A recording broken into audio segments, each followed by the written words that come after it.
There is a lot of uncertainty right now for families seeking asylum in Portland, Maine. A local family shelter run by the nonprofit Common Space is set to close at the end of this month after its funding was interrupted by the Trump administration's federal funding freeze. Well, now the nonprofit is working with the city to immediately house several people with very little time and few options for available housing.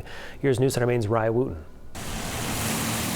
67 people, 22 families, some women, many small children, even babies, all asylum seekers blindsided by the direct impact of President Donald Trump's federal funding freeze. Is it possible that some of these families could end up on the street?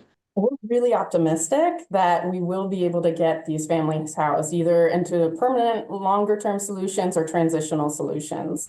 The short answer is yes. The 22 families who have called the YMCA Family Shelter home could end up on the street with no place to go. The nonprofit Common Space, which operates the shelter, recently lost federal funding, forcing them to plan for an abrupt close and leaving them scrambling, searching for temporary and permanent housing for 67 people now at risk of homelessness.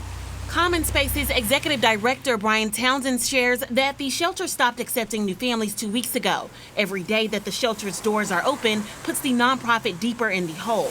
Townsend adds that they're working hard to find solutions, explaining that no one wants to see families, children, some of who attend Portland public schools, left without a place to stay. These funding challenges. The City of Portland's Health and Human Services Director, Maggie McLaughlin, says she and her team are searching for solutions both within and outside of the city's housing resources.